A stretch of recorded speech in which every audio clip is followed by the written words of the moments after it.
Okay. Good evening सबको एक बार फिर से। अच्छा, हम लोग लास्ट क्लास में शंकर जी एक प्रोजेक्ट कर रहे थे, याद है? कल कल के क्लास में, यस्टरडे। हाँ, प्रोजेक्ट कर रहे थे एक वो Cola, project diet Cola. Diet Cola. हाँ, सॉफ्ट ड्रिंक कंपनी है, डाइट कोक वर्जन्स मार्केट में लाना चाहता है। तो उसके लिए कंपनी अपना कैश फ्लो को कैसे कंप्यूट करेगा और कंपनी का कैश फ्लो का क्या सिचुएशंस होगा बिजनेस में, उसे जानना है। अगर जो लोग लास्ट क्लास मिस किए थे उनको मैं क्वेश्चंस तो एक बार फिर से रीड करूंगा, तो दिक्कत नहीं होगा। बट फिर भी एक कॉन्सेप्ट है लास्ट क्लास में हम लोगों ने किया था, दैट इज पे बैक पीरियड का डिस्काउंटिंग टेक्निक, मतलब डिस्काउंटेड पे बैक पीरियड, जिसमें नॉर्मल पे बैक पीरियड में क्या है कि डिस्काउंटिंग कॉन्सेप्ट नहीं होता है। That means time value of money उसमें कंसिडर नहीं किया जाता। लेकिन डिस्काउंटेड पे बैक पीरियड में टाइम वैल्यू ऑफ मनी, मतलब जो मार्केट का इन्फ्लेशन है या कॉस्ट ऑफ कैपिटल का जो एरिया है, उसको नॉर्मल पे बैक में कवर नहीं किया जाता, जिसको रेक्टिफाई किया गया है डिस्काउंटेड पे बैक पीरियड में। तो जिन्होंने मिस किया, मैं उनको क्लास आज शेयर करूंगा, तो प्लीज़ एक बार कर लीजिएगा। जैसे कि मौसमी, प्रीतम, प्रिया, एक बार गो थ्रू कर लीजिएगा ये स्टडी वाला क्लास, तो फिर समझ में आ जाएगा। ठीक है, ओके। স্যার बोल। বলছি আপনি কি ভিডিওটা আপলোড করে রেখেছেন? না, এখন আপলোড করিনি, করে আমি পাঠিয়ে দেবো। না আমি বলছি এখন স্ক্রিনে আপনাকে দেখতে পাচ্ছি না। স্ক্রিনে আমাকে দেখতে পাচ্ছিস না? तेरा नेटवर्क इश्यूज होगा क्या? सबको ऐसे ही प्रॉब्लम है क्या? ना सर। बाकी लोग तो देख पा रहे हैं। तो रिजॉइन कर एक बार, शायद नेटवर्क इश्यूज है इसीलिए दिख नहीं रहा होगा। ओके चलिए, मैं स्क्रीन शेयर करता हूँ। हाँ प्रीतम, एक बार रिजॉइन कर। শুনতে পাচ্ছিস? স্ক্রিন দেখতে পাচ্ছিস? দেখ তো।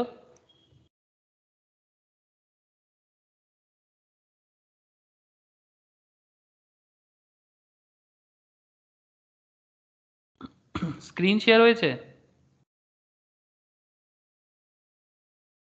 হ্যাঁ স্যার। ব্যাস, আমাকে দেখতে না পেলেও হবে। আমার স্ক্রিনটা দেখতে পেলেই হবে। ओके। ठीक है। ओके चलिए। हाँ ठीक है, तो कल ये स्टडी के क्लास में हम लोग एक प्रोजेक्ट को सॉल्व करने का कोशिश कर रहे थे। कॉन्सेप्ट क्या है?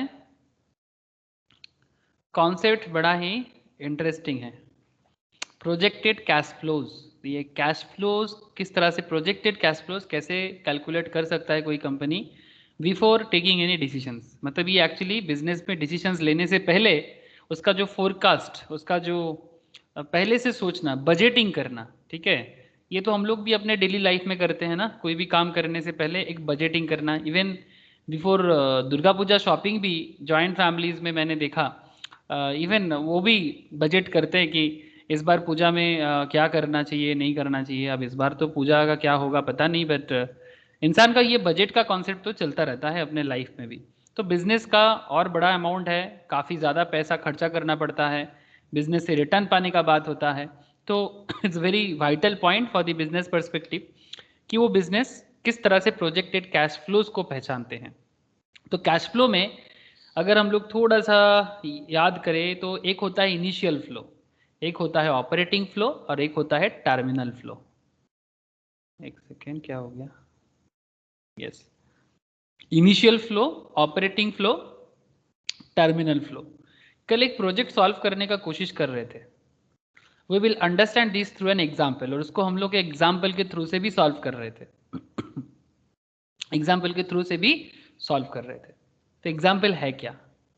एग्जाम्पल इज ऐसा कि एक कंपनी है एक्स लिमिटेड बोल के, एक कंपनी है एक्स लिमिटेड के नाम से। उस एक्स लिमिटेड क्या कर रहा था? Is the firm that produces and sells soft drink like Pepsi Coke जैसा। It is now evaluating a project, एक प्रोजेक्ट लाना चाहता है, उसको इवेल्युएट कर रहा है, launching the diet Coke version. Mausami, जो लोग लास्ट क्लास में नहीं थे उनके लिए बोल रहा हूँ कि आप लोग प्लीज़ ध्यान से सुनिए। एक डाइट कोक वर्जन, बाकी लोगों ने सुना था ठीक से, एक डाइट कोक लाना चाहता है। जैसे डाइट वर्जन होता है ना, डाइट कोक जैसा, वैसा ये सॉफ्ट ड्रिंक कंपनी भी डाइट वर्जन लाना चाहता है। तो उसके लिए उसको क्या करना पड़ रहा है? Cost of the project determine करना है। Required for manufacturing diet version is 200 crore. तो क्या कॉस्ट लाया? 200 करोड़ का खर्चा है उस पर्टिकुलर डाइट वर्जन के लिए जो प्लांट बैठाना है, कंपनी को प्लांट सेटअप करना है। For that they need 200 crore.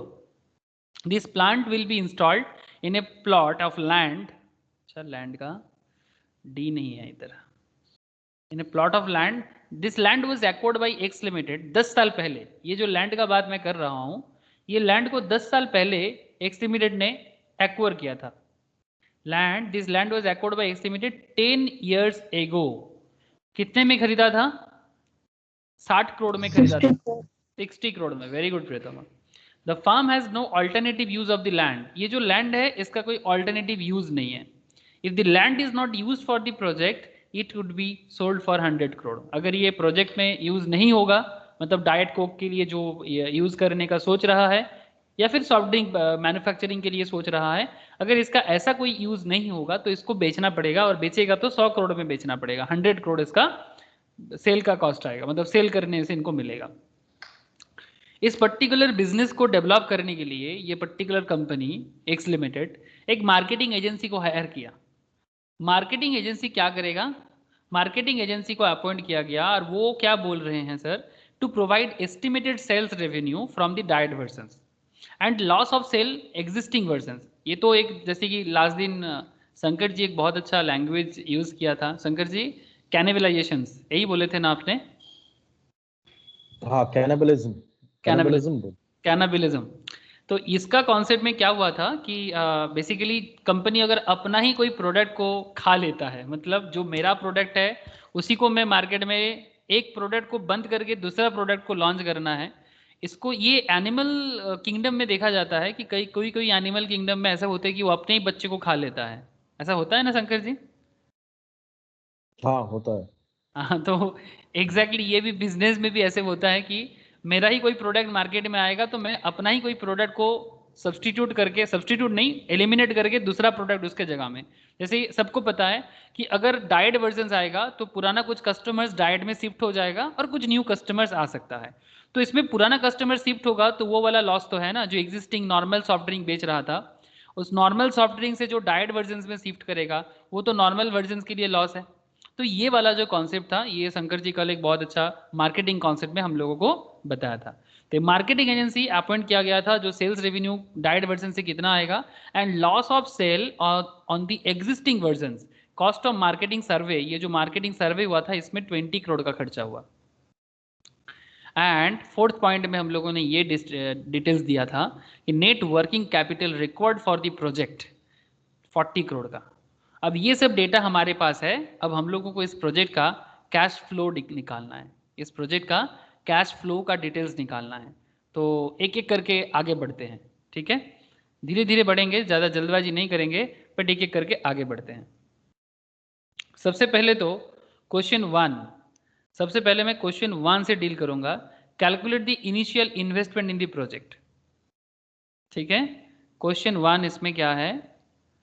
Calculate, मैं प्रोजेक्ट सारा समझाया, अब इसका क्या क्या क्वेश्चन हमें ढूंढना है। Calculate the initial investment in the project. Very interesting. किस प्रोजेक्ट में इनिशियल इन्वेस्टमेंट क्या है? थोड़ा आइडिया तो मिल रहा होगा। कॉस्ट ऑफ प्लांट कितना था? हेलो, कॉस्ट ऑफ प्लांट कितना दिख रहा है? बोलिए ना प्रियतमा, बोलो कितना है?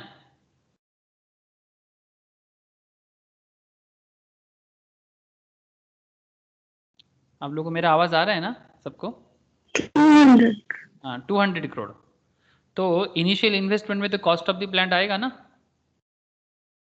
हाँ Shankar ji, cost of the plant तो आएगा। प्रिया? ओके सर, हाँ, आएगा। ओके।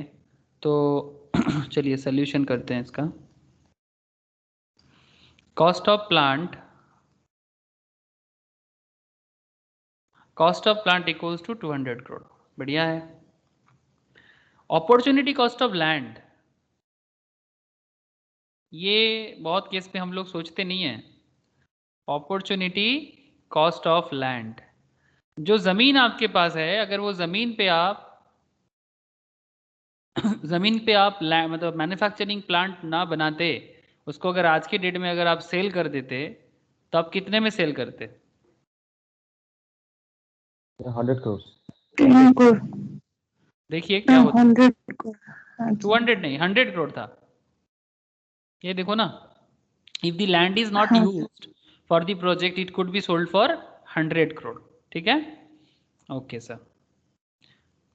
ऋषभ समझ में आ रहा है? ऋषभ, हाँ सर। ओके। अच्छा, इस प्रोजेक्ट के लिए net working capital 4th point में बोला है, कितना बोला है? 40 40 crore. crores. Thank you. Working capital means क्या है ना, day to day business operations के लिए जो पैसा चाहिए उसको वर्किंग कैपिटल बोलते हैं। Day to day business operations के लिए हर बिजनेस के पास एक अमाउंट का ज़रूरत हमेशा होता है। ठीक है, बैंक वर्किंग कैपिटल लोन भी प्रोवाइड करते हैं डे टू डे बिजनेस के लिए। तो नेट वर्किंग कैपिटल 40 करोड़ का हमारे एग्जाम्पल में प्रोजेक्ट में बोला हुआ है। तो अल्टीमेटली अगर आप देखें तो आपका टोटल कितना इन्वेस्टमेंट आ रहा है इनिशियल लेवल पे? 340 करोड़।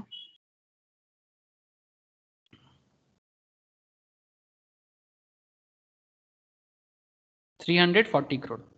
अब एक सवाल आप लोग जरूर पूछोगे कि अपॉर्चुनिटी कॉस्ट ऑफ लैंड लेना जरूरी था क्या? क्या आप लोगों के मन में ऐसा सवाल आ रहा है क्या? क्या सही है, अपॉर्चुनिटी कॉस्ट ऑफ लैंड लेना चाहिए था?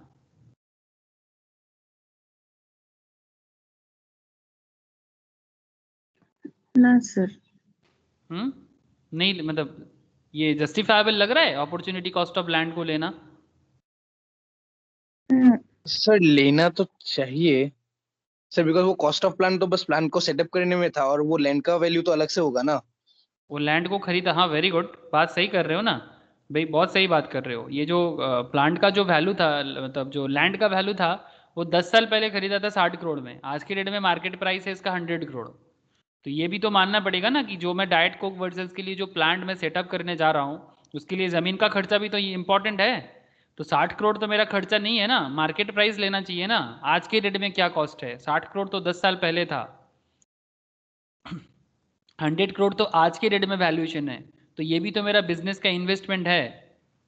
सही है ना अनुज, तो सही बोला है।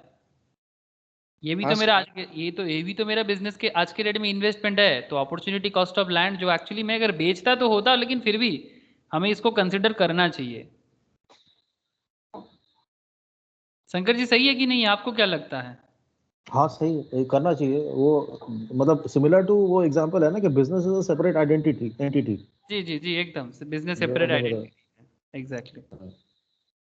अच्छा, एक्सप्लेनेशंस अच्छा, एक्सप्लेनेशन जो भी दूंगा ना सर, इसको आप लोग क्या कीजिएगा, read it as a part of notes. Part of notes, बहुत सारा कॉन्सेप्ट बात होगा आज, बिकॉज प्रोजेक्ट है। कुछ मतलब कुछ में किसी चीज़ में आपको लगेगा कि जस्टिफाइबल नहीं है, किसी चीज़ में आपको लग सकता है कि जस्टिफाइबल है। तो क्या जस्टिस करता है, क्या जस्टिस नहीं करता है, कुछ कॉन्सेप्ट ऐसे होगा। अच्छा, जैसे एक कॉन्सेप्ट है sir, ignore sunk cost. Ignore sunk cost. अब ये संक कॉस्ट क्या है? Sunk cost means that is 60 crore. Sunk cost का मतलब लिख लीजिएगा, अगर किसी को संक कॉस्ट में दिक्कत है तो आप लिख लीजिए पास्ट कॉस्ट, तो बेसिकली जो चला गया। इग्नोर संक कॉस्ट, जैसे कि क्या पास्ट कॉस्ट क्या है यहाँ पर, कोई बता सकता है मुझे? हमारे इस प्रोजेक्ट में पास्ट कॉस्ट क्या है? 60 crores. 60 करोड़ है एक जमीन का वैल्यू। और कुछ है क्या?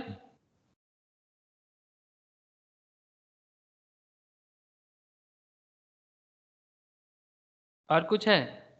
मार्केटिंग एजेंसी जो सर्वे करवाया वो भी तो हो सकता है, तो वो भी तो पुराने दिन में किया था सर्वे करवाने के टाइम पे।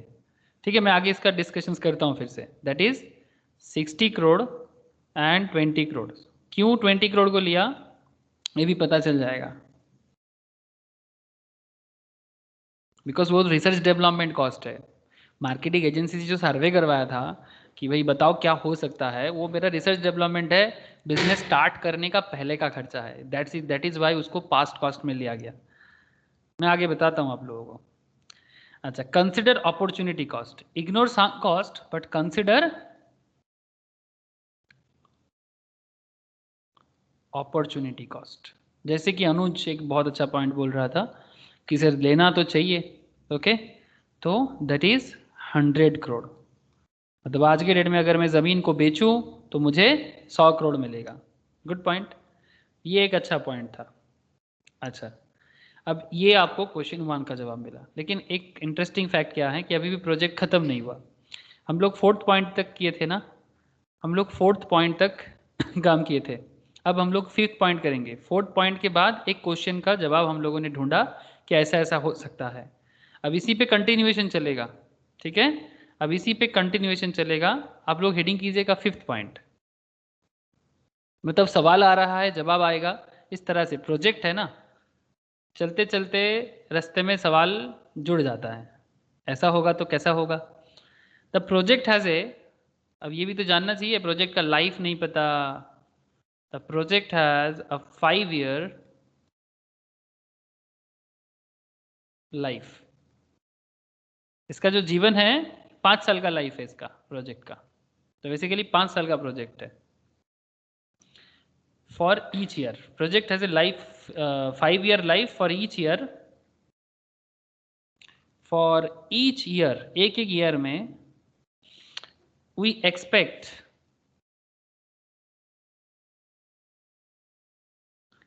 25 करोड़। 25 करोड़ क्या है?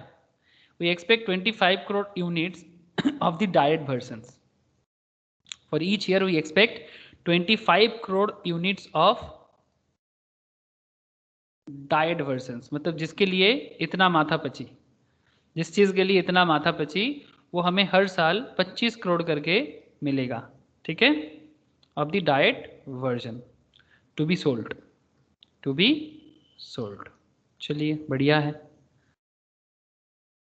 कंट्रीब्यूशन पर यूनिट, ये सोल्ड होगा हर साल 25 करोड़ करके हमारा बेचेगा। एंड बोल रहा है सर कि contribution per unit is expected to be 10, to be 10। Per unit में जो कंट्रीब्यूशन आएगा वो 10% करके आएगा, ठीक है। पर यूनिट कंट्रीब्यूशन मतलब एक एक यूनिट बेच के 10 करके कंपनीज के पास आएगा। कंट्रीब्यूशन क्या होता है? सेल से वेरिएबल कॉस्ट निकालने से हमें कंट्रीब्यूशन मिलता है। हर एक एक यूनिट पे सेल्स, मतलब कोई भी प्रोडक्ट सेल कीजिए, सेल्स अमाउंट से, ये लिखना जरूरी नहीं है अभी, बस ऐसे ही बता रहा हूँ। सेल से आप वेरिएबल कॉस्ट जो है प्रोडक्ट के पीछे वो हटाइए, तो आपको जो डे टू डे प्रॉफिट दिखता है ना, उसको एक्चुअली कंट्रीब्यूशन बोलते हैं, ठीक है। इसको अभी रब कर दीजिए, this is not part, okay. ये बस मैं कंट्रीब्यूशन जिनको समझ में नहीं आ रहा था मैं उनके लिए बोला, ओके। अच्छा, point 6, on account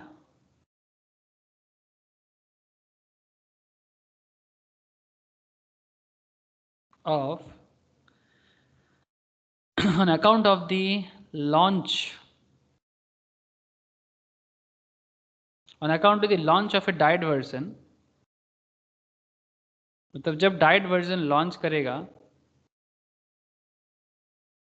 normal sales of the existing version,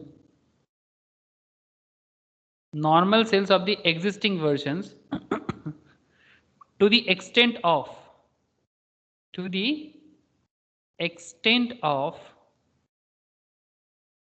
5 crore, to the extent of 5 crore units, extent of 5 crore units will be lost per annum। annum means annually, per annum 5 crore करके lost होगा। And अगर 5 करोड़ करके per annum existing version अगर lost होगा, तो फिर इसके पीछे और भी एक बात है, तो फिर कंट्रीब्यूशन भी लॉस्ट होगा। अगर नॉर्मल वर्जन्स में मेरा कंट्रीब्यूशन आएगा तो जो लॉस होगा उसका भी तो कंट्रीब्यूशन है। तो इसमें लिख लीजिए कंट्रीब्यूशन ऑन द सेम, मतलब existing version equals to 12 per unit के हिसाब से।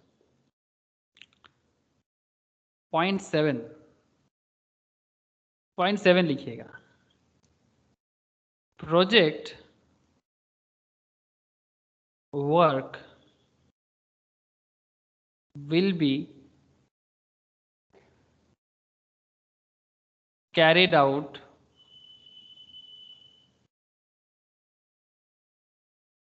in an existing, जो भी प्रोजेक्ट वर्क है उसको कैरी आउट किया जाएगा इन an existing space which will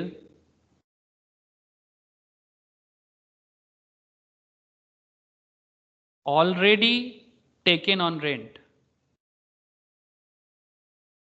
already taken on rent, allocated rent for this project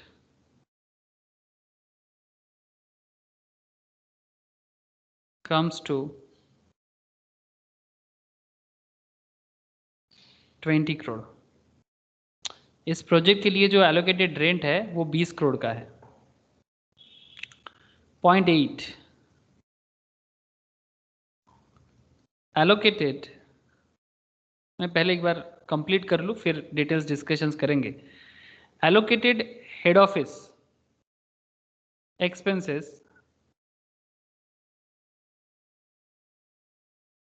comes to 15 crore, ठीक है। Point number 9, an additional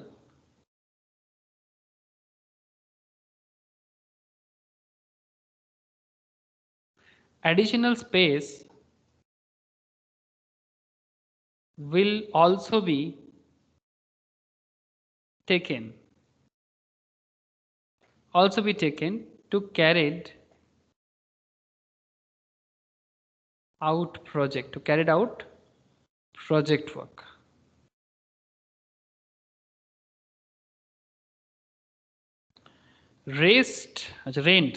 rent of this rest बोल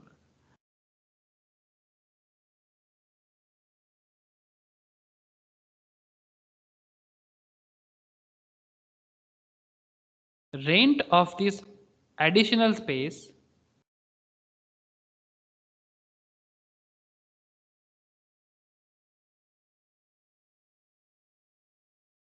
will be 20 crore.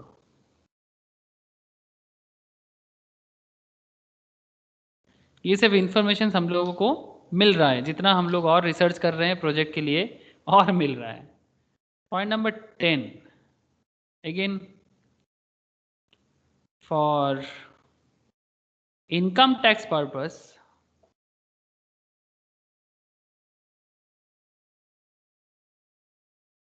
Suppose जरूरी नहीं है, for income tax purpose plant is to be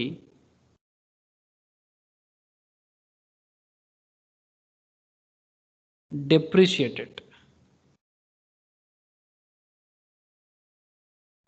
For income tax purpose, plant is to be depreciated on SLM। SLM means straight line method। depreciation का दो method है, एक written down value और एक straight line. मैं आपको आगे बताता हूँ स्ट्रेट लाइन में क्या होता है और WDV में क्या होता है। पहले ये वाला पॉइंट मैं कंप्लीट कर दूं। Plant is to be depreciated on SLM with salvage value of 20 crore. 20 का यूज बहुत ज्यादा है प्रोजेक्ट में, ठीक है। SLM है 20, सैल्वेज वैल्यू प्रोजेक्ट का सैल्वेज है 20 करोड़ का। अच्छा, मैं SLM और WDV का जिनको दिक्कत आ रहा है मैं इनको एक बार बता दूं। बस अंडरस्टैंडिंग के लिए, लिखने का ज़रूरत नहीं है अभी। ये तो डिप्रिसिएशन का कॉन्सेप्ट है, अकाउंट्स में पढ़ा जाता है।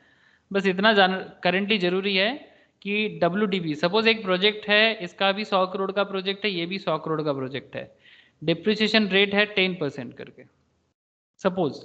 तो इसमें क्या होगा, अगर डिप्रिसिएशन एनुअल रेट है 10% करके, तो इसमें भी पहला ईयर में, फर्स्ट ईयर में इसका भी 10 आएगा, इसका भी 10 ही आएगा, तभी प्रोजेक्ट का वैल्यूएशन हो गया 90 करोड़ का, इसका भी हो गया 90 करोड़ का। बट SLM में ये हर साल 10 करोड़ करके ही डिक्रीज करेगा, लेकिन WDV में ये 90 का 10%, दैट इज कितना हो जाएगा, 90 का 10, 9 ना। हाँ सर। यस, ये चेंजेस हो जाता है। शंकर जी याद आ गया आपको SLM और WDV? हाँ याद आ गया। ओके ठीक है। तो ये बेसिकली SLM में होता है। SLM में स्ट्रेट लाइन में क्या होता है, जो डिप्रिसिएशन है वो हर साल चार्ज होता जाएगा, और WDV में जो मेरा रिटर्न डाउन वैल्यू है, दिस इज एक्चुअली WDV, अब जो भी रिटर्न डाउन वैल्यू होगा उसके ऊपर चार्ज होगा। ये फर्क होता है WDV मेथड ऑफ डिप्रिसिएशन में और straight line method of depreciation में। अब ये डिपेंड करता है कि किस बिजनेस के लिए कौन सा अप्रोच यूज करना चाहिए, वो अलग से इनकम टैक्स वाले भी बोलते हैं और अलग से अकाउंट्स वाले भी बोलते हैं। करेंटली हमारे यहाँ पर तो SLM के बारे में भी बोला है, income tax purpose plan is to be depreciated on SLM with salvage value of 20 crore, ये हमें पता है। लेकिन अभी भी कुछ बातें ज़रूरी है। ये जो प्रोजेक्ट चलेगा ना बिजनेस का, कोई भी बिजनेस आप मान के चलिए, फंडिंग तो चाहिए बिजनेस को। The funding pattern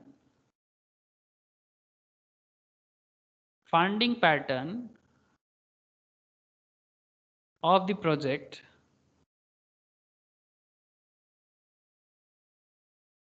is as follows.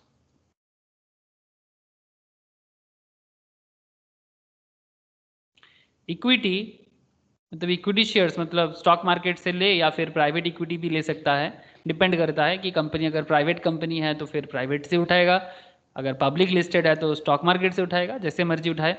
Equity से लेना चाहता है 140 करोड़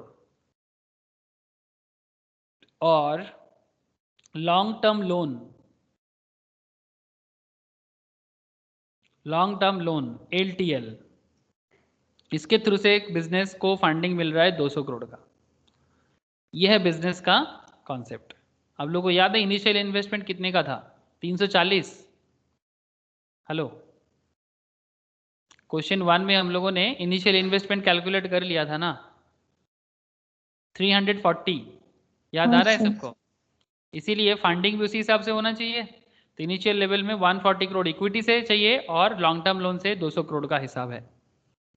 कॉस्ट ऑफ इक्विटी, अब देखो, फंड उठाएंगे तो फिर कॉस्ट भी होगा ना फंड का।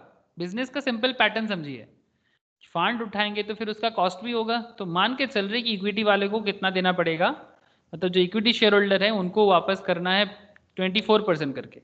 ये अलग बात कि इक्विटी को देना मैंडेटरी नहीं है, लेकिन देना तो पड़ेगा ना, अगर बिजनेस गुडविल रखना चाहेगा तो रिटर्न तो देना पड़ेगा। लॉ वाइज मैंडेटरी नहीं है, लोन वाले को देना मैंडेटरी है। कॉस्ट ऑफ लिवरेज के चैप्टर में डिटेल्स पढ़ेंगे, जिनका लिवरेज नहीं हुआ बाद में जब पढ़ेंगे।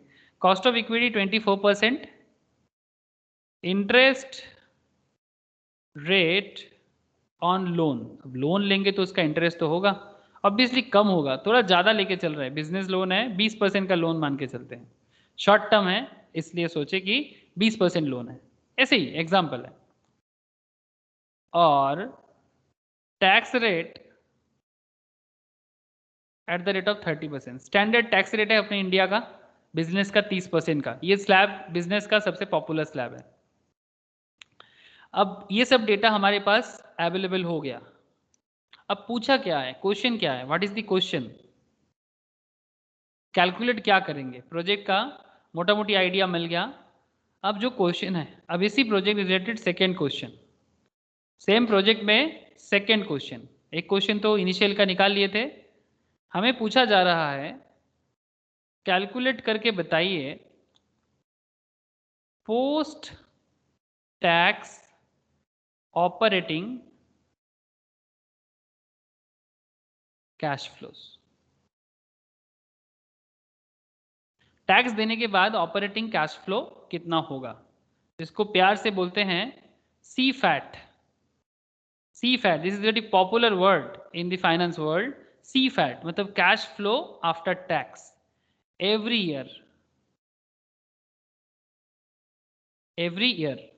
and explain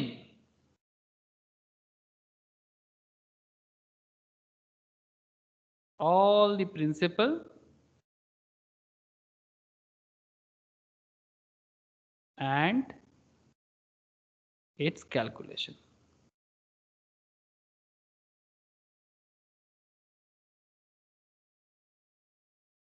ये रहा क्वेश्चन का सवाल। अब इसको सॉल्व करते हैं ना, जल्दी हो जाएगा। जितना टाइम क्वेश्चन को समझने में लगा, मुझे नहीं लगता इतना टाइम क्वेश्चन को कंप्लीट करने में लगेगा। तो जैसे कि अगर हम लोग पॉइंट नंबर 5 से थोड़ा सा नज़र डालें, जहाँ से हम लोग न्यूली कुछ पॉइंट लिखे, the project has a 5-year life which for which. अच्छा ठीक है, एक काम करते हैं, क्वेश्चंस को सॉल्व करते करते ही एक एक पॉइंट में डील करेंगे, ठीक है? ओके। अच्छा, बिजनेस करेगा तो बिजनेस का पहला पढ़ाव क्या है? कंट्रीब्यूशन जुगाड़ करना। यस और नो? मतलब मैं पूछ रहा हूं कि डाइट वर्जन सेल करना है ना, तो डाइट वर्जन में तो हमें सबसे पहले यही चाहिए होता है, contribution from diet version. Question आप लोगों के पास अवेलेबल है, बता सकते हैं कोई मुझे कि डाइट वर्जन से कितना कंट्रीब्यूशन मिलेगा कंपनी को ईच ईयर? डाइट वर्जन से कंपनी को ईच ईयर कितना कंट्रीब्यूशन मिलेगा? कहां पर इसका डिटेल्स मिलेगा आपको? आप 6 पॉइंट देखिए, पॉइंट नंबर 6 देखिए। On account of the launch of a diet version, normal sales of the, sorry 5 point में बोला है, sorry. The project has a 5-year life, for each year we expect 25 crore units. हर साल 25 crore unit का diet version sale होगा, and contribution per unit बोला है 10% करके। तो 25 करोड़ का 10 करके कितना हो जाता है? समझ में आया ना? 250 करोड़। तो 25 इंटू 10,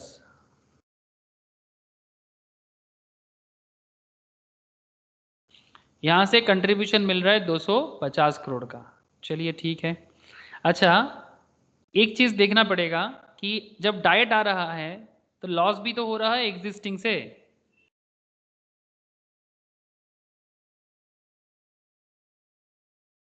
बताएंगे कितना लॉस ऑफ कंट्रीब्यूशन हो रहा है on existing version? 60 crore. 60 crore. Yes 12 करके पर यूनिट का कॉस्ट है, ठीक है? और 5 करोड़ टोटल ईच ईयर मेरा लॉस होगा, तो 5 इंटू 12, 5 करोड़ इंटू 12, तो एक्चुअली हमारा 60 करोड़ का लॉस है ईच ईयर एग्जिस्टिंग वर्जन से। तो 250 करोड़ का आएगा और 60 करोड़ का मेरा लॉस हो जाएगा। तो ये जो वैल्यूएशन लेस करके मिलेगा, इसको क्या बोलेंगे?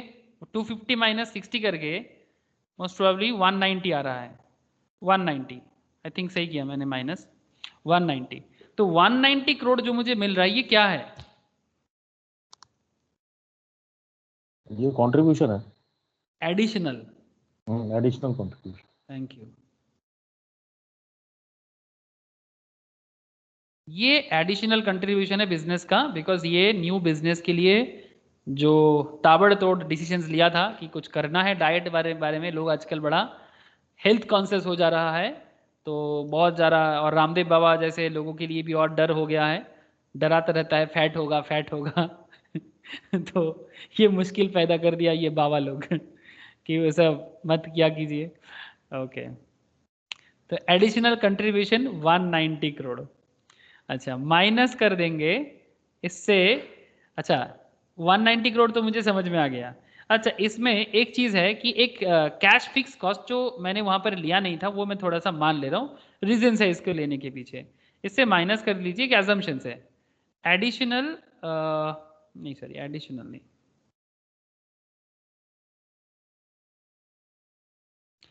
190 तो कैश फिक्स कॉस्ट, हाँ एडिशनल ही लिखिए, एडिशनल कैश फिक्स्ड कॉस्ट, मतलब बिजनेस में एक एडिशनल कैश फिक्स कॉस्ट आ गया, हो सकता है इन द मीन टाइम आ गया है, जो मैंने लिया नहीं था तब, आपको अभी मैं लिखा दे रहा हूं, ये अजम्पशंस कर लीजिए। तो ये 10 करोड़ मान के चलते हैं, तो अगर 190 करोड़ मेरा एडिशनल कंट्रीब्यूशन है और उसके मुझे इसके अंदर मेरा 10 करोड़ का फिक्स कॉस्ट आ रहा है, तो फिर कितना हो जाएगा, 180 करोड़ कंट्रीब्यूशन से फिक्स कॉस्ट चला गया।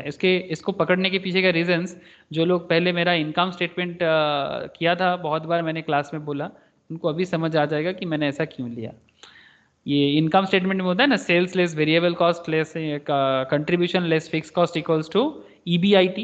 तो यहाँ पर तो डिप्रिसिएशन का कॉन्सेप्ट है ना, तो हम लोग इसको क्या बोलेंगे, EBDIT। This is called EBDIT, मतलब earning before depreciation interest and tax. Actually क्या होता है कि मैंने ये जो फिक्स कॉस्ट को अलग से लिया, इसका कॉन्सेप्ट बहुत लोगों को पता है, मुझे आई नो, बट जिनको नहीं समझ में आ रहा है मैं उनको लिए अगर बोलता हूँ, कोई भी बिजनेस का स्टार्टिंग होता है सेल्स से, ठीक है, ये आप लोग जानते हैं। देखाচ্ছি मैं আবার যাব ওই पेजটাতে। किसी भी बिजनेस का सेल्स स्टार्ट होता है, बिजनेस स्टार्ट होता है सेल्स से। सेल्स से क्या होना करता है कि वेरिएबल कॉस्ट को लेस करते हैं, तो हमें क्या मिलता है, कंट्रीब्यूशन। कंट्रीब्यूशन जो हमें मिलेगा ना, उससे हमें माइनस करना पड़ता है फिक्स्ड एक्सपेंसेस, ठीक है, फिक्स्ड कॉस्ट को। ये फिक्स्ड कॉस्ट को लेस करके एक्चुअली बिजनेस को कुछ मिलता है जिसको बोलते हैं EBIT, earning before interest and tax, या फिर EBDIT। मैं बहुत बार डिप्रिसिएशंस को इग्नोर कर देता हूं, बट ये प्रोजेक्ट में मैं डिप्रिसिएशंस को इग्नोर नहीं कर सकता शंकर जी, है ना। इससे पहले बहुत बार हम लोगों ने ऐसे किया ना, डिप्रिसिएशन को इग्नोर कर दिया कि भाई छोड़ो डिप्रिसिएशन को भी नहीं लेते हैं, बट इसमें तो लेना ही पड़ेगा। कर दिया हमने। ठीक है, तो हम लोग ईबिट कर देते थे, लेकिन इस बार तो डिप्रिसिएशन है, अब इसको कैसे लेस मतलब इग्नोर करें। तो EBDIT, तो ये earning before depreciation interest and tax. अब इससे धीरे धीरे सबसे पहले तो डिप्रिसिएशन हटाना पड़ेगा, फिर इंटरेस्ट हटाना पड़ेगा, फिर टैक्स हटाना पड़ेगा, तब जाके मुझे एक्चुअल प्रॉफिट का एरिया जो है या फिर कैश फ्लो का एरिया है वो हमें पता चलेगा। तो हमें प्रॉफिट में नहीं जाना है, हमें एक्चुअली कैश फ्लो में जाना है। तो प्रॉफिट कैलकुलेट करना हमारा मेन इरादा नहीं है इसमें। ऋषभ अब लिख ले, ऋषभ अब लिख ले, ओके। इसीलिए मैंने ये फिक्स कॉस्ट को अलग से लिया, जो मैंने स्टार्टिंग में बोला नहीं था ऐसा कुछ, तो ये फिक्स कॉस्ट को इसलिए लिया गया ताकि मैं आपको EBDIT तक पहुंचाऊं, नहीं तो वो लॉजिक नहीं लगेगा कि अल्टीमेटली कंट्रीब्यूशन से तो कुछ तो फिक्स्ड एक्सपेंसेस होना चाहिए, तो वो 10 करोड़ एज्यूम कर लिया। आप चाहो तो उसको क्वेश्चंस में ऐड कर सकते हो, लेकिन ठीक है, ये तो प्रोजेक्ट चल रहा है, क्वेश्चन तो एग्जैक्टली है नहीं है, ठीक है। तो EBDIT, अब ये EBDIT 180 करोड़ का आ गया। अब इससे हमें सबसे पहले तो लेस करना चाहिए डिप्रिसिएशन को। तो मुझे कोई बता सकता है डिप्रिसिएशन कितना है इसका, बिजनेस का कैसे मिलेगा डिप्रिसिएशन, कौन सा पॉइंट डिप्रिसिएशन का कैलकुलेशंस को सॉल्व कर सकता है? 10 सर। हाँ सर, 10 10 पॉइंट में क्या बोला है? For income tax purpose plant is to be depreciated on SLM with salvage value of 20 crore. इसमें सिर्फ इतना बोला है कि सैल्वेज मतलब लास्ट में प्लांट का पड़ा हुआ, मतलब जो लास्ट में जो अमाउंट पड़ा हुआ है दैट इज 20 करोड़। ये 10th पॉइंट बताता है। प्रोजेक्ट का स्टार्टिंग वैल्यू कितना लेंगे, प्लांट का स्टार्टिंग वैल्यू कितना लेंगे? 200 करोड़ ना। प्लांट का वैल्यू कॉस्ट कितना है, 200 करोड़ का। हेलो, ये बात समझ में आया कि नहीं आया? है सर। 200 करोड़ का प्लांट लास्ट में जब पड़ा हुआ है तो वो 20 करोड़ का बोल रहा है, जब लास्ट में 5 साल बाद इसका हालत ऐसा है कि अभी 20 करोड़ में है। और इसका लाइफ कितना बताया, ये कहाँ पता चलेगा? 5 साल, ठीक है। तो ये सारा का सारा डेटा पता चल गया। तो डिप्रिसिएशन कैसे कैलकुलेट करेंगे? अभी रूल्स कुछ ऐसा है डिप्रिसिएशन का कि जो प्रोजेक्ट का वैल्यूएशन है माइनस सैल्वेज वैल्यू, ठीक है, minus salvage value divided by life. Rate तो नहीं था ना, तो ऐसे ही निकल जाएगा। 18 होगा। कितना हुआ? 180/5 कितना बोला? 36 होगा। 36 करोड़। Thank you. ये मेरा हर साल का डिप्रिसिएशन है, 36 करोड़ ईच ईयर का।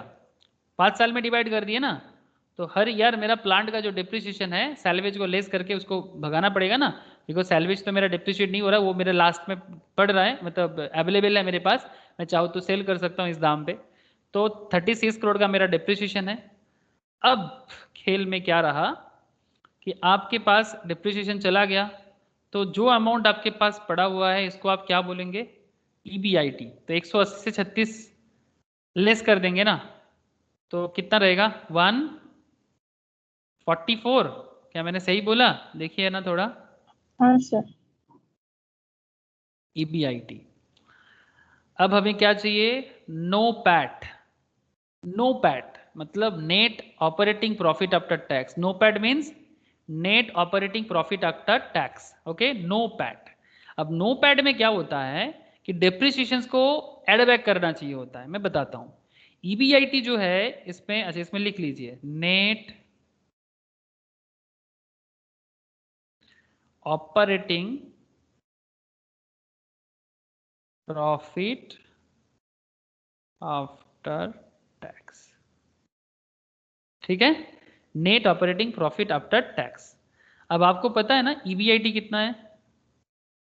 EBIT इंटू 1 माइनस टी कीजिए, मतलब आपको EBIT पता है 144 करोड़ का, और net operating profit after tax इसका जो कॉन्सेप्ट है दैट इज, इसमें आफ्टर डिप्रिसिएशन का कॉन्सेप्ट है, मतलब डिप्रिसिएशन इसमें नहीं है, after depreciation but include interest. ध्यान दीजिएगा बात पे, अभी तक इंटरेस्ट आपने हटाया नहीं। तो net operating profit after tax का जो एरिया अभी चल रहा है वो है आपका कि आफ्टर डिप्रिसिएशन, डिप्रिसिएशन लेस हो गया बट इंटरेस्ट अभी भी इसके अंदर है, लेकिन हम लोग इसके अंदर से टैक्स को थोड़ा सा बाहर कर रहे हैं। तो अगर 144 इंटू 0.7, 30% हमारा टैक्स है, तो 144 इंटू 0.7 कीजिए ना। 0.7 क्यों किया? 1 माइनस 0.3, 1 माइनस 0.3, 30% टैक्स के लिए। तो 144 इंटू 0.7 इसलिए किया, 0.3, 1 माइनस 0.3 मतलब 0.7, तो 144 1.7 कितना होता है? 100.8। 100.8 करोड़। ये जो 100.8 करोड़ है जो net operating profit after tax है, इसके अंदर डिप्रिसिएशन नहीं है बट इंटरेस्ट इंक्लूड है।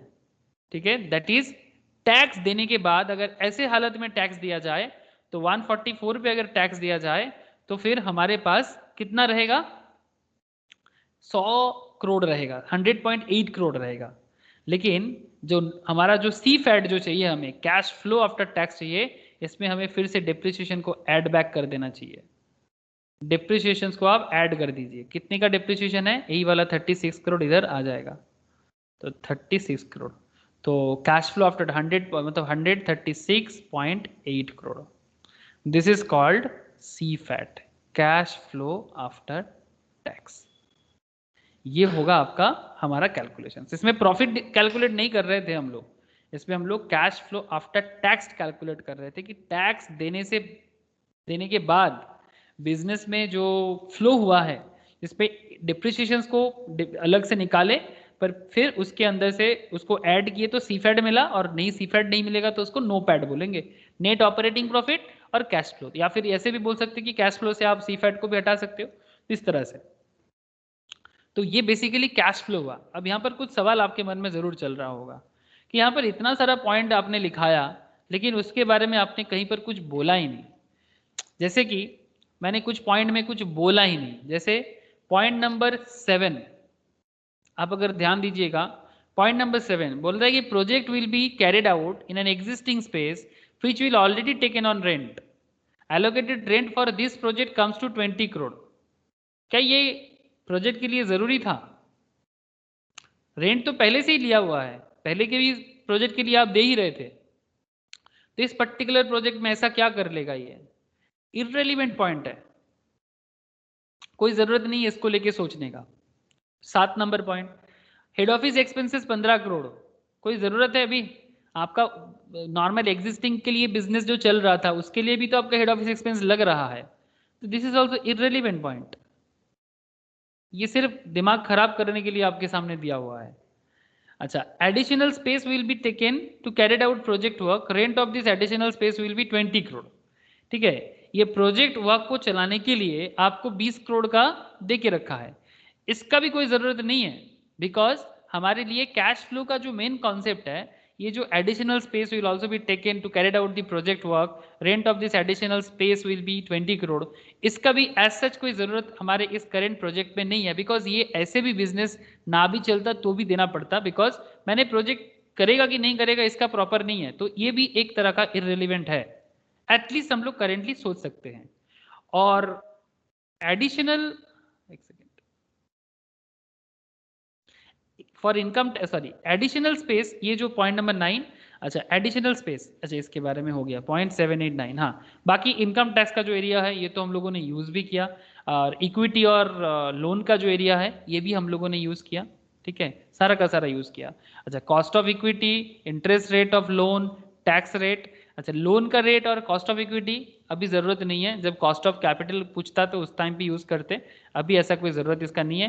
टैक्स रेट जरूरी था बिकॉज सी फैट निकालना था, बिकॉज हम लोगों को सी फैट चाहिए था, cash flow after tax every year and all the principles and it's in its calculations, तो हम लोगों ने कैलकुलेशंस किया, ये रहा एक्चुअली कैलकुलेशंस। एक बार देखिए आराम से, कुछ सवाल हो तो कीजिए।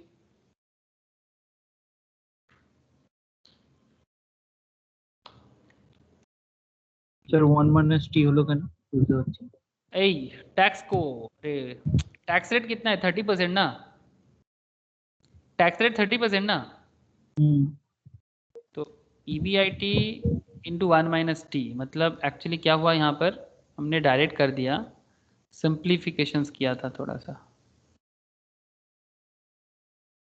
EBIT इंटू 1 - t, तो EBIT कितना था? 144 करोड़ का था, इंटू 1 - टैक्स कितना है? 30%, तो 30% माने 30 डिवाइडेड बाई 100, मतलब हम लोग इसको कैसे बोल सकते हैं 1 - 0.3, है ना, तो 144 करोड़ इंटू 1 - 0.3, तो अल्टीमेटली 144 इंटू 0.7। समझ में आया? मतलब टैक्स को निकाल दिए, टैक्स निकालना था ना, हमारे प्रोजेक्ट में बोला था कि हमें नो पैड पहले कैलकुलेट करना पड़ा और फिर सी फैट कैलकुलेट करना पड़ा, मतलब कैश फ्लो आफ्टर टैक्स, कि टैक्स के अलावा मेरा कितना कैश फ्लो होगा, मतलब टैक्स को निकालने के बाद, तो वो भी हम लोगों ने देखा कि अच्छा टैक्स के लिए मेरा इतना 36 करोड़ के आसपास जा रहा है। ठीक है, सॉरी 36 करोड़ तो डिप्रिसिएशन है, टैक्स के अलावा मेरा 100 करोड़ का जा रहा है, तो बाकी अमाउंट टैक्स के लिए चला जा रहा है। समझ में आया कि नहीं आया? शंकर जी समझ आया प्रोजेक्ट? हाँ समझ में। प्रिया, मौसमी बोलिए। हाँ सर क्लियर है। क्लियर है ना? ओके, प्रियतमा बोलो क्लियर है कि नहीं है? ऋषभ, अनुज हाँ सर क्लियर है। क्लियर ना? ओके, अनुज समझ में आ रहे बाबू? ओके, तो बेसिकली जब भी कोई प्रोजेक्ट हो तो वो प्रोजेक्ट इस तरह से हम लोग सॉल्व कर सकते हैं। ठीक है, प्रोजेक्ट इस तरह से हम लोग एक एक करके पॉइंट को लेंगे और फिर उसको हम लोग एक एक पॉइंट में डालेंगे और फिर उसको सॉल्व कर सकते हैं। तो इस तरह से कोई भी कैश फ्लो प्रोजेक्ट का हम लोग कैलकुलेट कर सकते हैं कि कैश फ्लो आफ्टर टैक्स क्या होगा, NOPAT net operating profit after tax क्या होगा। इसके ऊपर और अलग और डिटेल्स डिस्कशंस करेंगे आगे आगे। ठीक है, बड़ा अच्छा अच्छा सवाल आएगा आगे, तो उसमें ना इस तरह से डिप्रिसिएशंस को कैसे कंट्रोल करना है। वर्किंग कैपिटल चैप्टर में भी इसका बहुत अच्छा जिक्र होगा, वर्किंग कैपिटल उसमें भी बहुत अच्छा अच्छा पॉइंट आएगा, लेकिन ये कैपिटल बजटिंग में आपको मुझे कैश फ्लो के बारे में इतना ही बताना था। ठीक है, तो ये था कैश फ्लो रिलेटेड एरिया जो बिजनेस मेंटेन करने का कोशिश करता है। ओके, अच्छा ये तो हो गया हमारा टेक्निक। अच्छा, एक टेक्निक है उसके बारे में मैं आज थोड़ा सा आप लोगों को बता देता हूँ, फिर नेक्स्ट क्लास में उस टेक्निक के रिलेटेड क्वेश्चंस को सॉल्व करेंगे। टेक्निक क्या है, जैसे आप लोगों को मैंने क्या क्या टेक्निक अभी तक बोला, आप लोगों को मैंने अभी तक एनपी भी बोला, आईआरआर बोला, पीआई बोला, पेबैक पीरियड बोला, ये कोई टेक्निक नहीं था, ये तो एक प्रोजेक्ट चल रहा है, प्रोजेक्ट आगे और आएगा, प्रोजेक्ट आगे और आएगा, तो ये बीच बीच में कुछ मतलब एक्स्ट्रा पॉइंट आएगा इस तरह से, ठीक है, कि कैसे सॉल्व करना है वो तो मैं आगे आगे आपको बताते जाऊंगा आप लोगों को। लेकिन there are another kind of technique, जैसे कि मैं क्या क्या टेक्निक में बात कर चुका, कैपिटल बजटिंग टेक्निक में, कैपिटल बजटिंग टेक्निक, इसमें मैंने अभी तक आप लोगों के साथ बात कर लिया एनपीवी में, फिर मैंने बात किया आईआरआर में, प्रॉफिटेबिलिटी इंडेक्स में, पे बैक पीरियड पे, पे बैक पीरियड, इसके अंदर डिस्काउंटेड पे बैक पीरियड भी इंक्लूडेड है, डिस्काउंटेड इंक्लूड। आज एक पॉइंट में बात करने जाऊंगा मैं आप लोगों के साथ, that is ARR। ARR, ARR इसका फुल फॉर्म है, मैं इसी के बारे में भी बात करूंगा। ये सब कॉन्सेप्ट मैंने बताया, और क्वेश्चन सॉल्व करना है एग्जाम पर्पस के लिए, ठीक है, काफ़ी क्वेश्चन इन सब में सॉल्व करना बाकी है अभी, बट मैंने कॉन्सेप्ट सभी के बारे में आप लोगों के साथ डिस्कस किया। आज मैं ARR का कॉन्सेप्ट के बारे में डील कर रहा हूँ, ठीक है। एवरेज रेट ऑफ रिटर्न या फिर अकाउंटिंग रेट ऑफ रिटर्न, दोनों नाम से जाना जाता है, एवरेज रेट ऑफ रिटर्न या अकाउंटिंग रेट ऑफ रिटर्न। ये कैसा कॉन्सेप्ट में ये बिजनेस यूज करता है, ईजी कॉन्सेप्ट है, टफ नहीं है, बट फिर भी इंपॉर्टेंट है। जैसे कि अब ARR का एक काम कीजिए, फॉर्मूला लिखिए। ARR का फॉर्मूला है average income divided by initial investment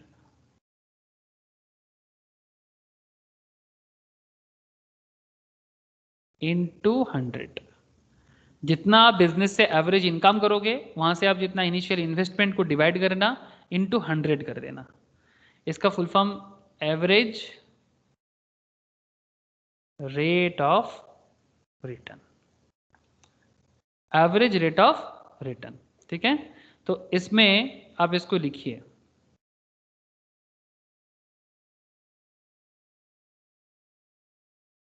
जिसको क्यों यूज करते हैं पहले इसके बारे में थोड़ा लिख लीजिए।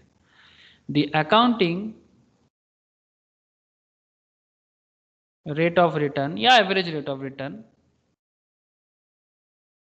accounting rate of return is used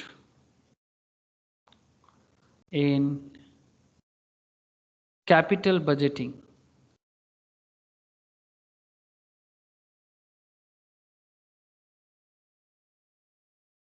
to estimate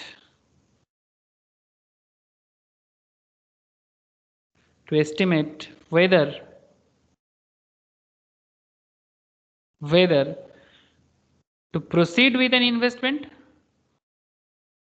to proceed with an investment, क्या आगे बढ़ना चाहिए। एक ही बात है, जैसे इस पहले प्रोजेक्ट में वही बोलता था, proceed with an investment,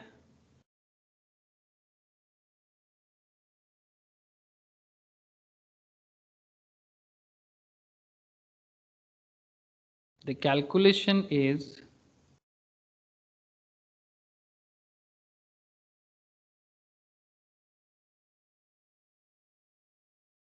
calculation इसका क्या है, दो फॉर्मूला एक्चुअली यूज होता है, अकाउंटिंग प्रॉफिट, मैं ये वाला जो इनका आपको पहले लिखा है वही बोल रहा हूँ और इसको डेफिनेशंस में लिखा रहा हूँ। Accounting profit from the project,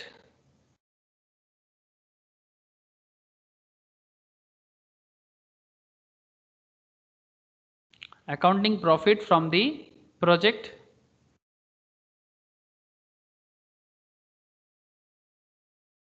divided by initial investment,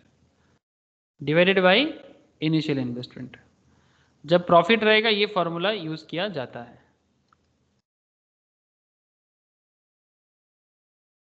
तो इसके बारे में मैं बाद में बात करूंगा, अकाउंटिंग प्रॉफिट से कैसे करना है, बट करेंटली हमारा फोकस एरिया ये average income by initial investment into 100 पे ही रहेगा। तो कुछ क्वेश्चंस के थ्रू से इसको सॉल्व करते हैं, मज़ा आ जाएगा। कुछ क्वेश्चन के थ्रू से सॉल्व करेंगे तो उसको समझने में इजी हो जाएगा। लेकिन इसके बारे में कुछ पॉइंट एक बार लिख लीजिए। मैनेजमेंट, इसका भी एक प्रॉब्लम है। जितना आसान तरीका होता है ना, उसका प्रॉब्लम क्या होता है कि वो सब्जेक्टिवली डिटरमाइंड होता है। इंटरेस्टिंग है, देखिए एक बार। Management will specify cut off, ये भी आप लोग बहुत देखेंगे, like payback period. Management will specify cut off. अब प्रॉब्लम क्या है कि अब मैनेजमेंट अपने हिसाब से कट ऑफ बोलेगा तो मुश्किल है। से 20%, कितना उसको एवरेज रिटर्न कमाना है, वो मैनेजमेंट पहले से ही बोल रहे कि मेरे को एवरेज इतना रिटर्न चाहिए, तो से 20%। So if average rate of return less than greater than 20%, project is viable. मतलब अगर 20% से ज़्यादा आएगा तो प्रोजेक्ट तो ले लेंगे, है ना। मतलब मुझे रिटर्न चाहिए था 20% और मेरा 20% से ज़्यादा आया तो प्रोजेक्ट लेना चाहिए, कम आएगा तो नहीं लेंगे। अब ये भी सब्जेक्टिवली डिटरमाइन होता है। इसका एक एडवांटेज क्या है,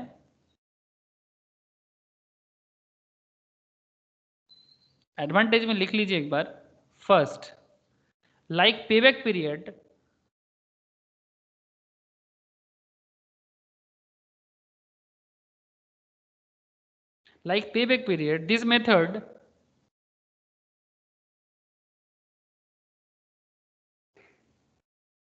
this method of investment appraisal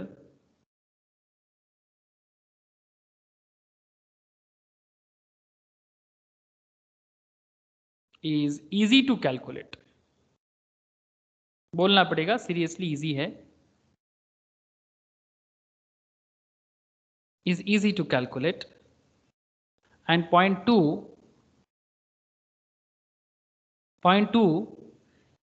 it recognize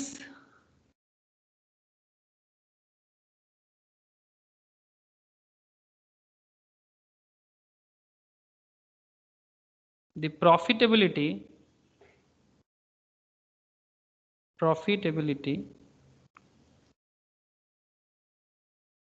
factor of investment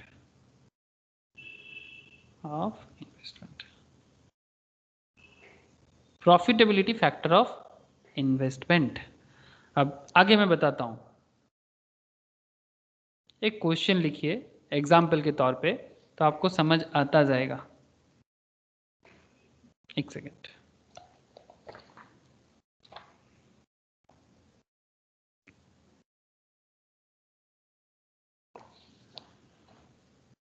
लिख रहे हैं ना क्वेश्चन, देखिए क्वेश्चन क्या है।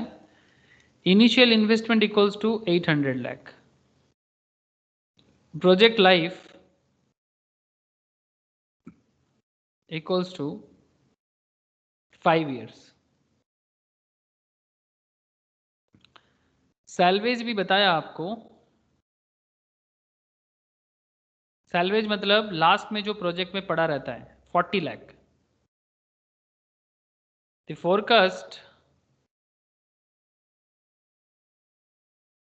forecast of cash flow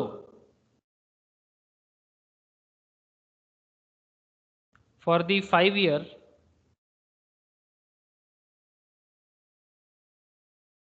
is as follows। Similar way से ही प्रोजेक्ट होगा, बट कुछ एक्स्ट्रा इन्फॉर्मेशन आपको यहाँ पर मिल रहा है। ठीक, जैसे एनपीवी या आईआरआर में करते थे, उसी तरह का आपको यहाँ पर भी मिलेगा, उसी तरह का आपको यहाँ पर भी मिलेगा, बट थोड़ा सा तरीका अलग है। अच्छा, प्रोजेक्ट का जो कैश फ्लो पैटर्न है इसको एक बार देखिए। ईयर्स और सीएफ्स मतलब कैश फ्लोज। ठीक है, ईयर्स में आपके पास first year, second year, third year, fourth year, fifth year. 5 साल का प्रोजेक्ट है। फर्स्ट ईयर में आपका कितना आ रहा है 240, सेकेंड ईयर में आ रहा है 230, 190, 180 एंड इधर आपका 170। ठीक है, ये आपको बता के रखा है, सब लैक्स में है। आपने इन्वेस्टमेंट कितना किया था, याद है ना, इन्वेस्टमेंट कितना हुआ था 800 लाख का। अब आपको पूछा है कि आप ARR कैलकुलेट कीजिए। इस बिजनेस से एवरेज रेट ऑफ रिटर्न कितना आएगा, एवरेज रेट ऑफ रिटर्न कितना आएगा। फार्मूला याद है ना, ये वाला फार्मूला यूज होगा, average income by initial investment into 100, average income by initial investment into 100। समझ में आया? क्वेश्चन समझ में आया सबको? प्लीज बोलिएगा। शंकर जी, क्वेश्चन समझ में आ गया ना? हाँ समझ में। इजी है। हम्म, अब इसका सोल्यूशन इस तरह से करना चाहिए। मैं एक दिखा रहा हूं, नेक्स्ट वाला आप लोग खुद ट्राई कीजिएगा। टोटल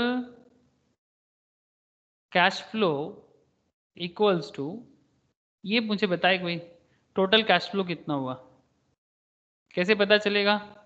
सब जोड़िए ना, इसको ऐड सर कीजिए। 1010 হবে। Thank you. Total cash flow 1010, सब ऐड किया ना प्रीतम? হ্যাঁ স্যার। Thank you. तो टोटल कैश फ्लो मेरा हुआ 1010। इससे माइनस कर दीजिए टोटल डेप्रिसिएशन। ये मेरा नॉन कैश है ना, depreciation is my non cash item, तो इसको माइनस कर देना चाहिए। कितना होगा স্যার डेप्रिसिएशन? 152 হবে क्या 152 क्या? ডেপ্রিসিয়েশন। ना, डेप्रिसिएशन कैसे निकाले? How to calculate depreciation? Project life पता है, सैल्वेज वैल्यू पता है, इनिशियल इन्वेस्टमेंट पता है, तो डेप्रिसिएशन कितना होगा? স্যার 760 হবে। 760। Thank you, very good. हमें तो पार ईयर का नहीं चाहिए, टोटल चाहिए ना। হ্যাঁ पार ईयर तो नहीं पूछा मुझे भी, टोटल डेप्रिसिएशन पूछा है। तो 760 हो जाएगा। कैसे पता चला? 800 लाख का इन्वेस्टमेंट था, 40 लाख का सैल्वेज है। 760 अगर पार ईयर पूछता तो डिवाइडेड बाई 5 करते, तो 760 बाई 5 करने से कितना आ जाएगा? 760 बाई 5 करने से कितना आ जाएगा? 152 হবে স্যার। इसीलिए तो 152 चिल्ला रहा था। अब समझ में आया। तो 760 इज माई टोटल डेप्रिसिएशन। तो टोटल कैश फ्लो से टोटल डेप्रिसिएशन को हम लोग अगर हटा देंगे तो हमें क्या मिलेगा? क्या मिलेगा? ये अमाउंट कितना हो रहा है? 250। What is this? This is my total total income. Income. Thank you Shankar ji. ये डिवाइडेड बाय 5 कर देंगे तो एवरेज इनकम आ जाएगा। ये डिवाइडेड बाई 5 कर देंगे तो एवरेज इनकम आ जाएगा। n इक्वल्स टू 5, तो एवरेज इनकम भी पता करना आसान हो गया अभी। Thank you. 250 divided by 5, so this is 50। सही ना? 50 लाख हमारा हो गया एवरेज इनकम। अब देयरफॉर ARR का फॉर्मूला हमें पता है, ARR equals to average income divided by initial investment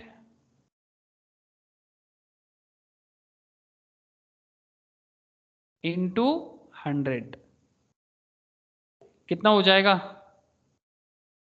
50 divided by 800 into 100, 6.25। 6.25। This is my average rate of return. Average rate of return ये एज पर क्वेश्चन हमारा आया। इसका एक दूसरा मेथड है अकाउंटिंग प्रॉफिट का, मैं बाद में इसके बारे में बात करूंगा। ठीक है, अभी कंफ्यूज नहीं करता हूं, लेकिन इससे पहले एक काम कीजिए, एक क्वेश्चन और सॉल्व कीजिए। अभी क्वेश्चन मैं दे रहा हूं आप लोगों को। हो गया ना सबका? ये वाला समझ में आया ना सबको? 6.25। हाँ सर, Yes, sir. ओके। अब सिमिलरली एक सवाल मैं दे रहा हूं, आप लोग मुझे करके बताइए। ठीक है? इजी है, इजी है, बहुत इजी है। There is a question 2। There is a 10-year project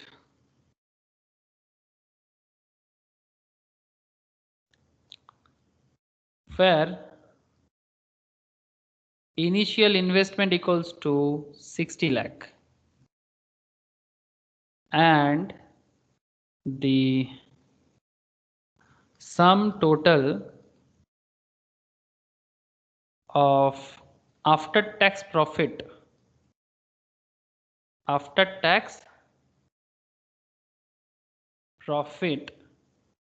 for the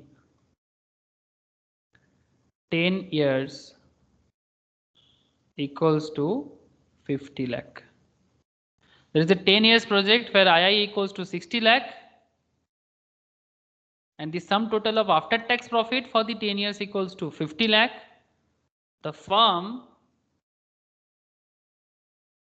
has specified hurdle rate बताया, hurdle ARR मतलब उसने बताया कि मेरा इतना एवरेज रेट ऑफ रिटर्न आना चाहिए. Specify hurdle ARR of 22%, 22% based on initial investment.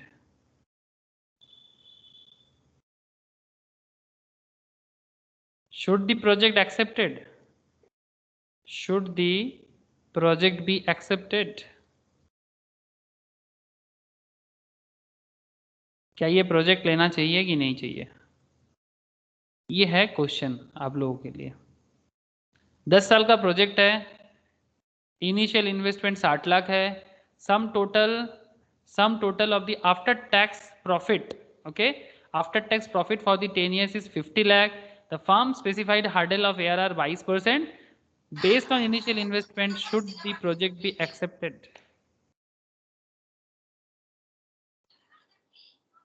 Try कर रहे हैं क्या सब कोई?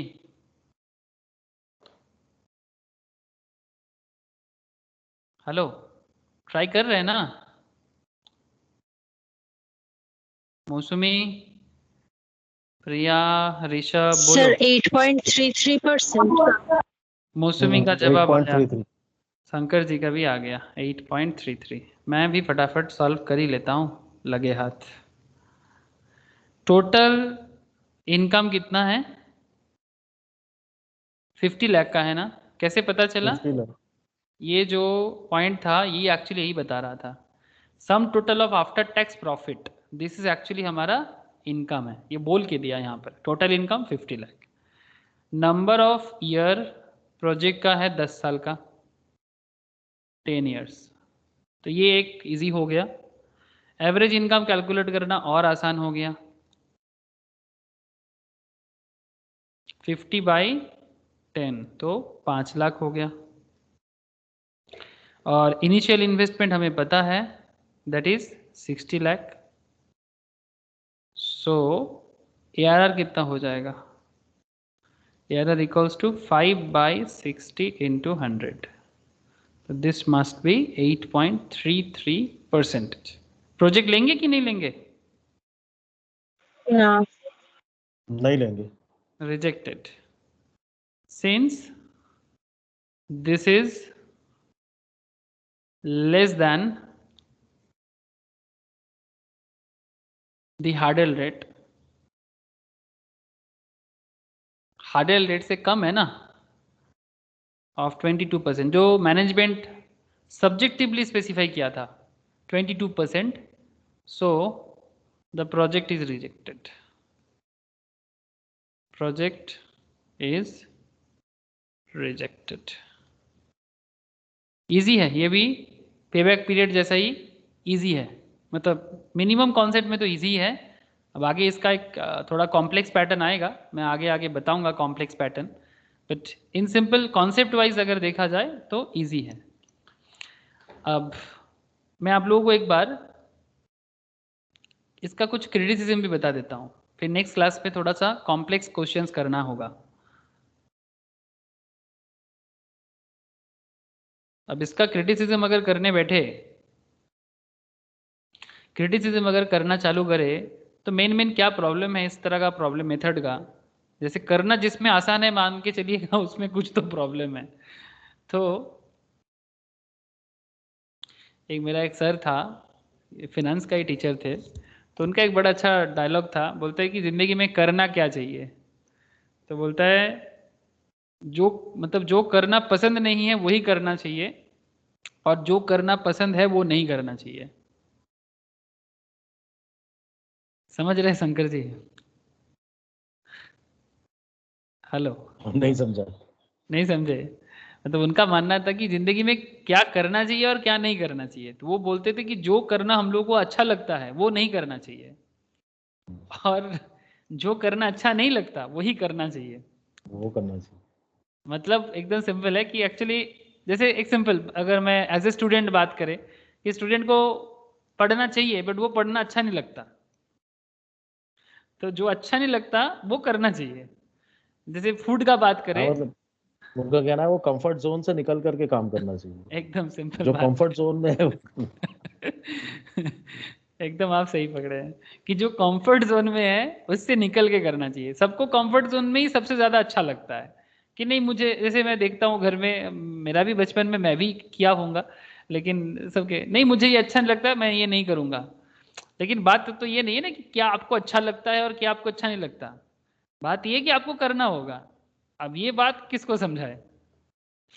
अब जो समझ जाते हैं वो निकल जाते हैं, और जो नहीं समझ पाते वो वहीं पर रह जाते हैं।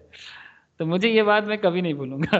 तो मैं शुरू में मैं भी नहीं समझ पाया था कि अच्छा इसका मतलब क्या है, कि जो करना चाहिए वो नहीं करना चाहिए और जो करना नहीं चाहिए वो करना चाहिए। बोले कि समझ, मतलब मेरा तो उस टाइम पे दिमाग से बाहर ही चला गया था। फिर मैं समझा, अच्छा मतलब बेसिकली कहना है कि जो हमें पसंद है उसका मतलब है कि वो मेरा टाइम बर्बाद करता है। जैसे मूवीज देखना, ज़रूरत से ज़्यादा टाइम खेल कूद करना, अगर आप स्पोर्ट्स मैन नहीं हो तो तो बेसिकली वही बात, गप्पे मारना। क्या रे अनुज, बात समझ में आया तुझे? अनुज बहुत हाँ सर। हाँ, समझ में आया तुझे? हाँ हाँ सर। अच्छा, मतलब ये तो तेरे लिए हो गया ना बात एकदम। सर थोड़ा बहुत। It is based on accounting profit. लिख लीजिए ये वाला criticism. It is based on accounting profit and not cash flow.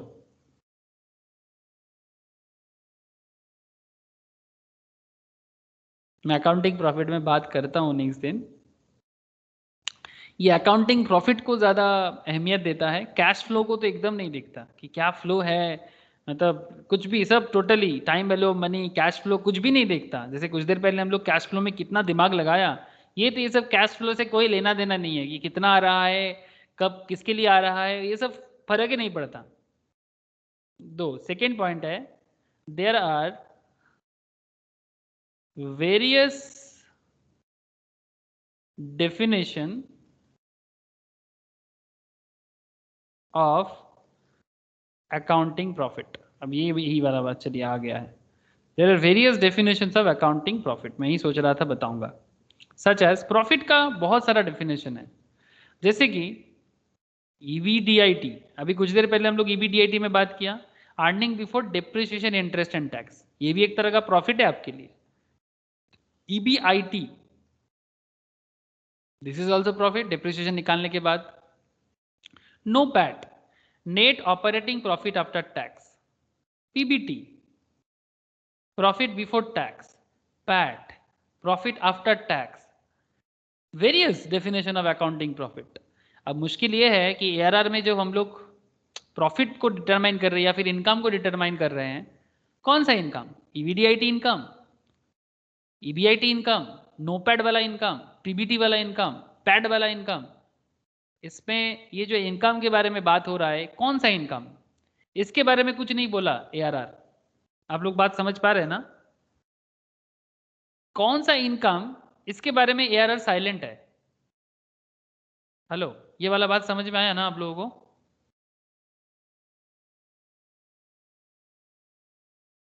हाँ आ गया समझ।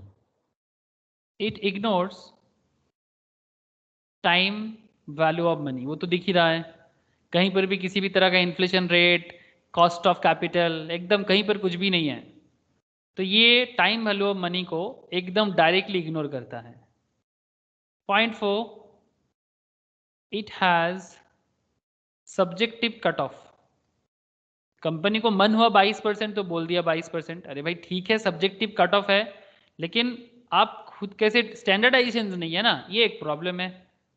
फिफ्थ पॉइंट, सम पीपल, इसका जो दूसरा वर्जन है ये मैं नेक्स्ट दिन कराऊंगा आप लोगों को। सम पीपल कंप्यूटेड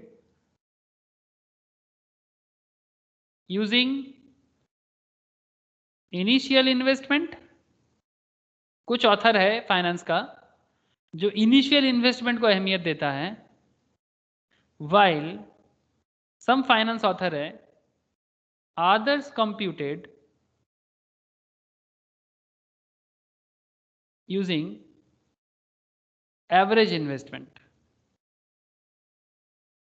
कुछ एवरेज इन्वेस्टमेंट में कैलकुलेट करना पसंद करते हैं, कुछ इनिशियल इन्वेस्टमेंट में कैलकुलेट करना पसंद करते हैं। इसके कारण क्या होता है ना, हिसाब भी अलग आता है, मतलब सेम प्रॉब्लम अलग हिसाब देगा। मैं इस तरह का कुछ क्वेश्चंस आप लोगों को नेक्स्ट दिन बताऊंगा कि एवरेज इन्वेस्टमेंट आने से क्या डिफरेंशिएशन आ जाता है। ठीक है, मतलब एवरेज इन्वेस्टमेंट से ऑब्वियसली आंसर अलग आएगा, इनिशियल इन्वेस्टमेंट में भी आंसर अलग आएगा, तो फिर डिसाइड करना मुश्किल हो जाता है ना कि प्रोजेक्ट एक्सेप्टेड है, रिजेक्टेड है, जो भी हो, मतलब प्रॉपर कॉन्सेप्ट नहीं मिलता, बट फिर भी एक टाइम पे इसका यूज होता था कि भाई मुझे तो इतना रिटर्न चाहिए, अगर मेरा आ गया तो बढ़िया है, अगर नहीं आता है तो छोड़ देते हैं। बड़ा सिंपल कैलकुलेटिव कॉन्सेप्ट है, बट सिंपल होने से क्या प्रॉब्लम है आप लोगों को दिख रहा है कि सिंपल का एक घना प्रॉब्लम लेके आ गया। तो बेसिकली ये था ARR टेक्निक। अब नेक्स्ट क्लास में हम लोग क्या करेंगे, इसी तरह का कुछ मतलब टफ कॉन्सेप्ट के साथ, मतलब क्वेश्चन होगा थोड़ा सा लेवल अप, बड़ा बड़ा प्रोजेक्ट होगा, उस प्रोजेक्ट के ऊपर हम लोगों को थोड़ा काम करना होगा। और कुछ क्वेश्चन तो मैं आप लोगों को घर पे दे रहा हूँ। अभी तक हम लोग जो भी कुछ पढ़े, NPB IRR सब मिक्स्ड अप रहेगा, तो ट्राई कीजिएगा, नहीं होगा तो मैं सॉल्व करवाऊंगा क्लास में। ठीक है, तो वही रहा। कोई सवाल है किसी के मन में? Any question? Okay, Shankar ji 2 minute wait कीजिएगा। हाँ अच्छा ठीक है। ठीक है, अच्छा ठीक है, फिर बाय सबको, tata. Rishabh, bye sir. Pritam, okay, Anuj bye. Bye. Okay bye. Priyatama ठीक है ना, समझ में आया ना? ओके।